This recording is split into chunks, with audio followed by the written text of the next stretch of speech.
ಜೀವನ ಎಂಬ ಯುದ್ಧ ಗೆಲ್ಲುವುದಕ್ಕೆ ಧೈರ್ಯಕ್ಕಿಂತ ಮಿಗಿಲಾದ ಆಯುಧ ಇಲ್ಲ. ಅನುಮಾನ ಎಲ್ಲರಿಗೂ ಉಂಟಾಗುತ್ತದೆ. ಕೆಲವರು ಕೇಳಿ ಬಗೆಹರಿಸಿಕೊಳ್ಳುತ್ತಾರೆ, ಇನ್ನು ಕೆಲವರು ಅವುಗಳ ಜೊತೆ ಜೀವಿಸುತ್ತಾರೆ. ಇಷ್ಟ ಹೆಚ್ಚಾಗಿರುವವರ ಮೇಲೆ ಕೋಪ ಕೂಡ ಹೆಚ್ಚಾಗಿರುತ್ತದೆ, ಏಕೆಂದರೆ ಕೋಪ ಕೂಡ ಒಂದು ರೀತಿಯ ಪ್ರೀತಿ. ಒಳ್ಳೆಯ ಜೀವನಕ್ಕೆ ಉತ್ತಮ ಸೂತ್ರಗಳು: ವಿದ್ಯೆ ಮತ್ತು ಸಂಸ್ಕಾರ. ವಿದ್ಯೆ ಎಂದೂ ನಮ್ಮ ತಲೆ ತಗ್ಗಿಸಲು ಬಿಡುವುದಿಲ್ಲ.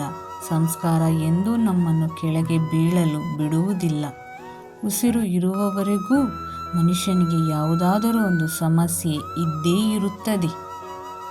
ಯಾವುದೇ ಸಮಸ್ಯೆ ಇಲ್ಲದಾಗ ಸಂತೋಷವಾಗಿ ಇರಬಹುದು ಅಂದುಕೊಂಡರೆ ಅದು ಕೇವಲ ಸಮಾಧಿಯಲ್ಲಿ ಮಾತ್ರ.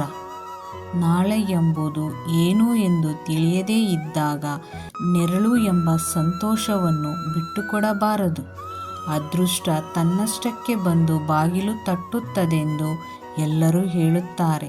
ಅದನ್ನು ನಂಬಬಾರದು. ಅದು ಅವಕಾಶ ರೂಪದಲ್ಲಿ ಇರುತ್ತದೆ. ಅದನ್ನು ಬೆನ್ನಟ್ಟಿ ಸ್ವಂತ ಮಾಡಿಕೊಳ್ಳಬೇಕು. ಅದೇ ಅದೃಷ್ಟ.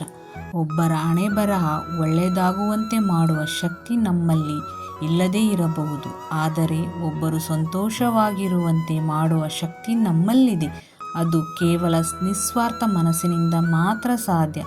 ತಡೆದುಕೊಳ್ಳುವವರಿಗೆ ಮಾತ್ರ ಯಾವುದೇ ಕಷ್ಟ, ಅದೇ ಸಮಸ್ಯೆಯನ್ನು ಬಿಟ್ಟು ನೋಡು ಯಾವುದೇ ಪ್ರಭಾವ ಇರುವುದಿಲ್ಲ.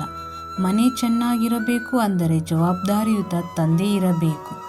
ಸಮಾಜ ಚೆನ್ನಾಗಿರಬೇಕು ಅಂದರೆ ಬಲಯುತವಾದ ನಾಯಕ ಇರಬೇಕು. ನಾವು ಚೆನ್ನಾಗಿರಬೇಕು ಅಂದರೆ ಒಳ್ಳೆಯ ಸ್ನೇಹಿತ ಇರಬೇಕು.